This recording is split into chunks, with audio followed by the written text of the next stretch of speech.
I think many people see shooting, hunting, fishing as something the modern human doesn't need to do, shouldn't do. But I was brought up in a relatively rural family. My father shot, my father stalked, he fished. My uncles did, my grandfather did. And it wasn't something we were pushed into, it wasn't something we were made to do. It's something that as a little boy, I got up in the morning, and if I knew Dad was going out to try and get a deer in the morning, I'd be up before him in the kitchen waiting for him. And it was that anticipation, that excitement of the adventure that was going to happen that day for those few hours. And for a 6, 7, 8-year-old boy, it was like the most magical, extraordinary thing that you could ever go and do. You were going off to see if your dad or your uncle could outwit a wild animal and then bring that animal home. It was just this connect that you had, and there aren't that many young kids these days that will have that same primeval experience that was provided to me. How many modern children will have watched a badger coming out of its set with its cubs for the first time? How many people would have seen the first swifts arriving on the farm and catching the insects? That's all part of what you're terming hunting. That's all part of it.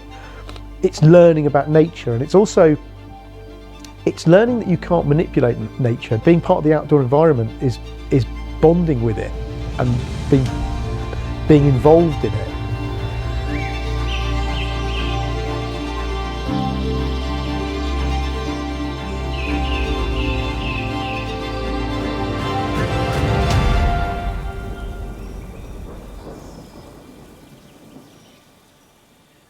I like shooting generally because I like being outside. Looking at wildlife and looking at views and landscapes, trees, just like being outside really. The deer management is my job, and primarily I just like looking at deer. I find them fascinating animals. Being in the countryside is just second nature to me. Pigeon shooting basically has been really a lifelong hobby.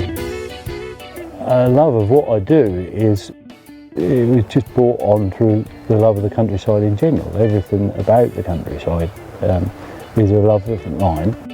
I just love deer. I love everything about them. For me, and everyone's different, it taps into something quite deep within us as the human tribe. It's one of the most ancient pastimes that we had, and in the old days it was a necessity for survival. But today I like that connection with my food. I like that connection with the landscape that I'm finding my food in. The fact that it switches you on to a heightened state of awareness. So my wife always says, it's easy to understand me so long as you know 2 things about me. 1, I'm a real people pleaser, and 2, I have an incredibly high prey drive. I don't know whether those things are true about me, but I think I agree with her that I do have a high prey drive. It doesn't mean I know what prey drive is, but it's the thing that gets me up at 3 a.m. to go stalking roebucks. And it's the same thing, by the way, that has guys sat on the edge of canals in winter with their roach poles, or out bird watching, actually, in my view. It's all just different forms of prey drive, and it's innate in the human condition, I believe. I don't know how you define it or how you measure it. I assume it comes from our heritage as a hunting species. But I think most of us, to one degree or another, have this thing called prey drive.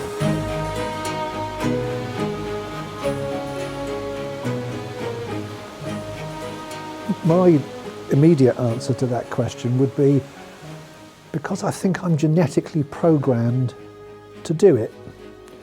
It is something that I probably can't help. It's an opportunity to experience nature as a participant.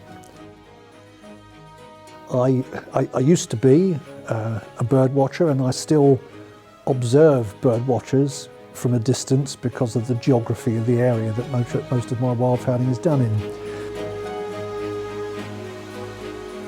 And what you see bird watchers doing is they're standing up, they're walking around with a pair of binoculars, but the impression that you get when you watch them and talk to them is that they're perching on the top of the environment and they are simply passing through it. Hunters, on the other hand, they'll do their best to become invisible in the environment. And my experience of sitting on the foreshore or in a pigeon hide is of having a weasel run across my foot, having a kingfisher perch on the end of my gun barrels, watching an osprey perch on a marker post in the mud, barely 6 feet away from me, and to watch it for almost 30 minutes at point blank range whilst it preened itself and kind of did osprey things. And it's that kind of difference that the hunter experiences that gives you a much, much closer appreciation of nature.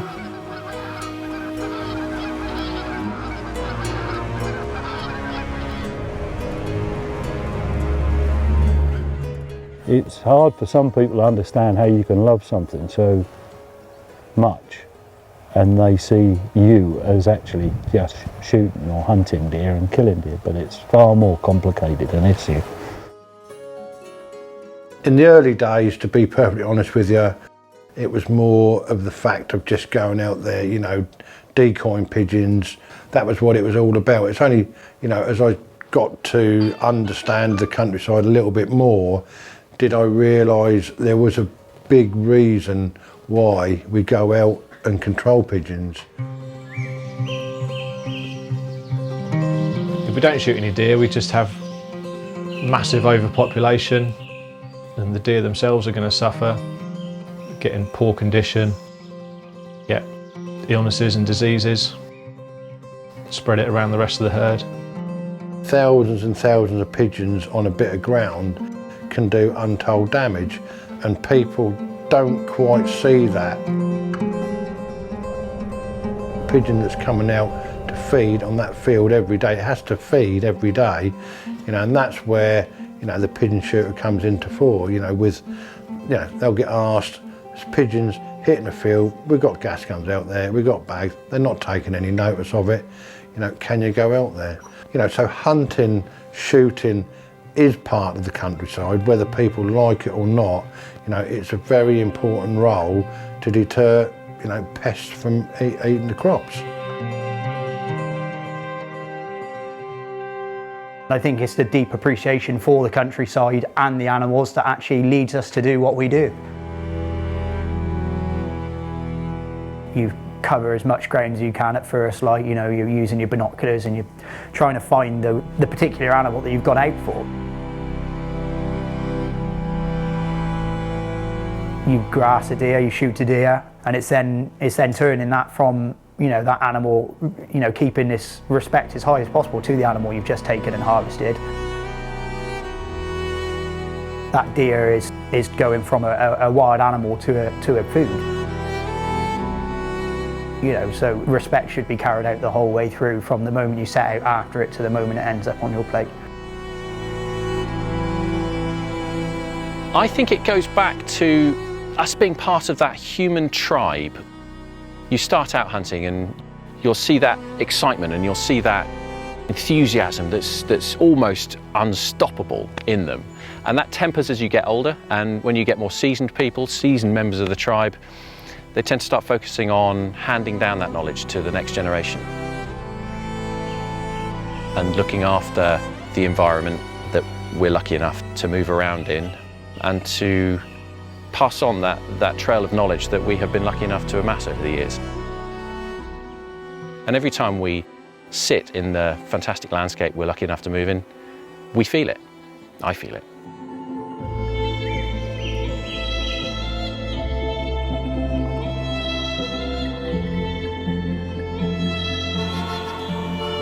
I understand what it must be to be anti-hunting. I totally get it. Some days I'm anti-hunting in a weird way. I wake up and I think, no, I don't really want to do this, or I look through my sights at a deer and I think, no, I don't want to take this, and I won't do it. But some days, for whatever reason, my prey drive kicks in, and I want that meat for that table. I want to take that beast out of the herd, or whatever it is I'm trying to achieve. It's weird and complicated and difficult to explain to people, but we have to have a go at it, otherwise we're never going to win the argument, because the truth is, even the most ardent hunter understands there have to be controls, and those controls are just going to get tighter and tighter and tighter, because the argument we struggle to deal with is not the conservation arguments, which I think are one. They're not the local community arguments, which I think are one. They're not the broader ecosystem animal benefits. I think they're one. They're the argument of, but why? Why do you like doing it? What are you doing out there paying money to go and kill an animal? That's insane. I do enjoy it. There's no denying that I enjoy it. It's me against a target, you know, my skills. One, to get the pigeons to come close enough. Two, then to dispatch them as quickly and as effectively as I possibly can. Shooting as a rural person becomes part of a farm life. Whether you're deterring pigeons from eating a crop, whether you're deterring rabbits from nibbling the crop, from hares, from deer, whatever, you know, you have to protect the crop. You know, it's the farm, it's a farmer that feeds the nation. Going back to the past, again, the human is a social animal, and we used to hunt together, and collaborative hunting and collaborative killing. We're in 2021, so we're not going to hunt like we used to, okay? But in terms of a modern, social, interactive, primeval experience, you can't really get anything more baseline for human nature than that moment where you have those 8 people together trying to achieve a common goal and produce a product, a foodstuff at the end of it.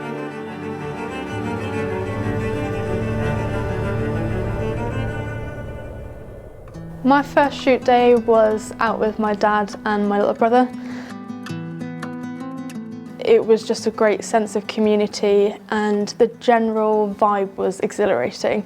As a young teenager who had sort of started an early career of shooting, it was a much bigger and more exciting vibe than I was used to.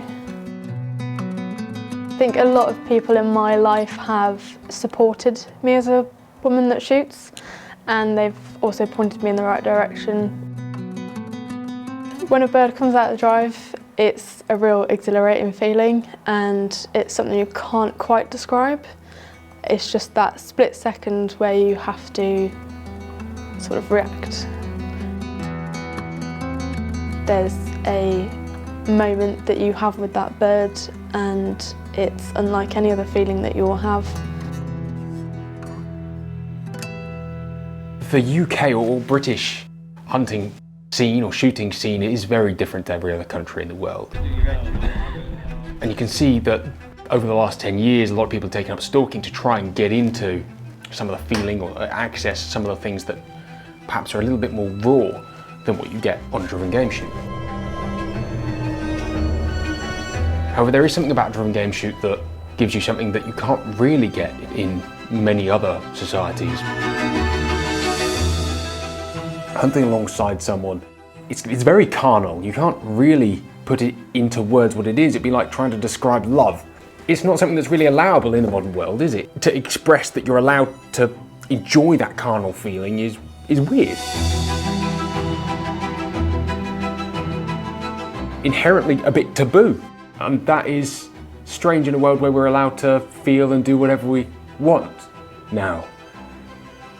But to say that you really want to follow one of your basest desires and kill an animal for meat with your friends is too far for people, and I suppose I'm not here to tell them that it's too far for them, but I would like them to think that it's not too far for me to want to express that. It's a different sort of thing, because stalking for me is meditative.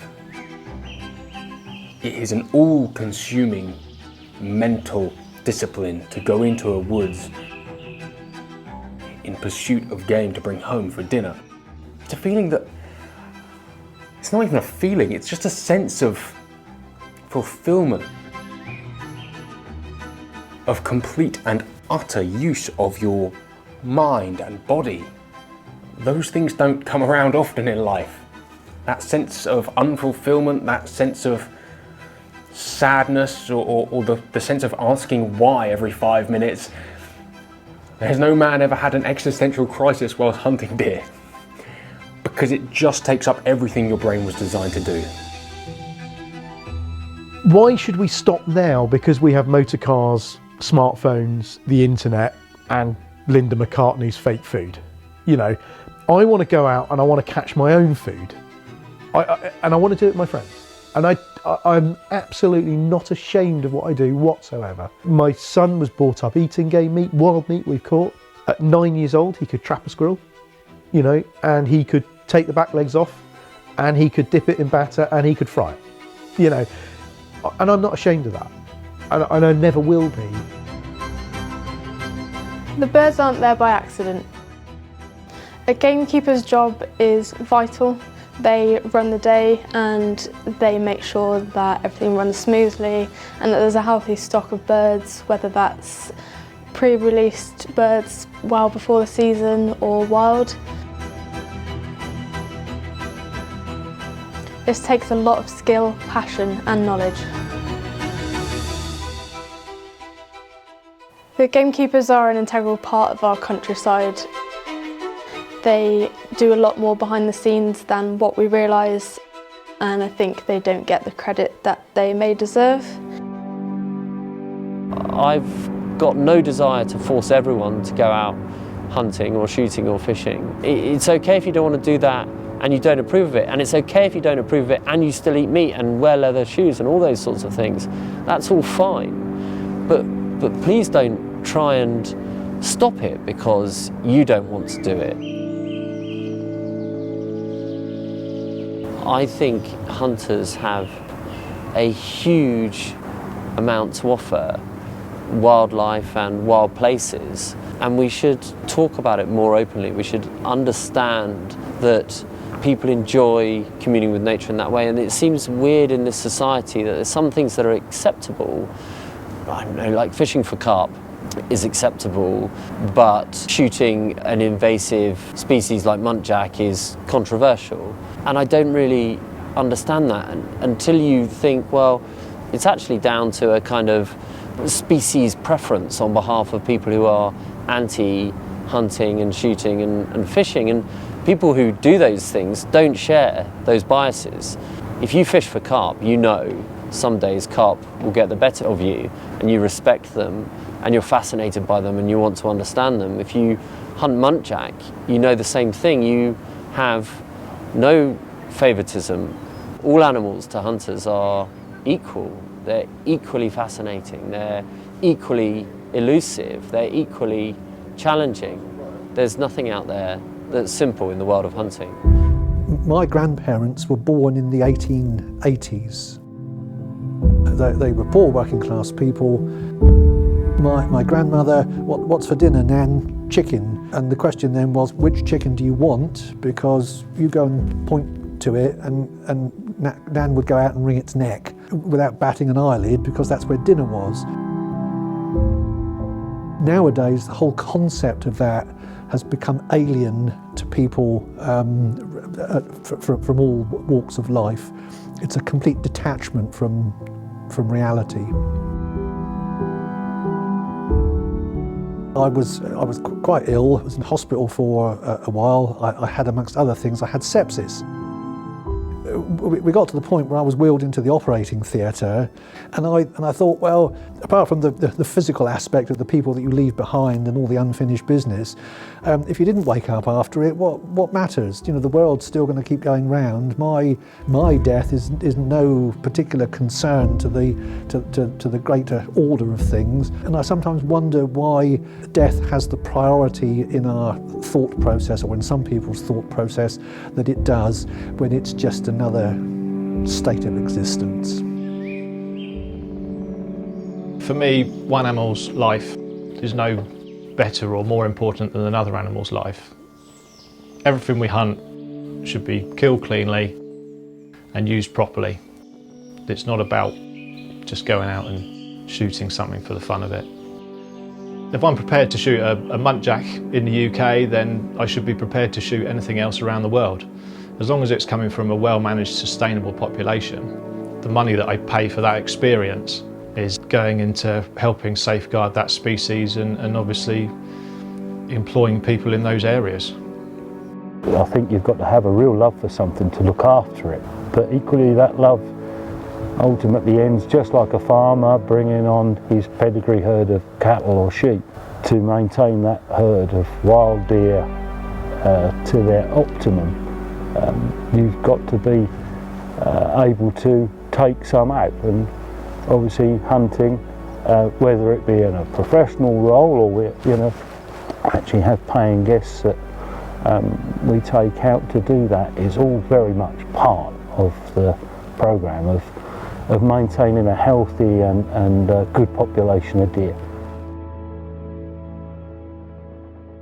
There's no sense of regret.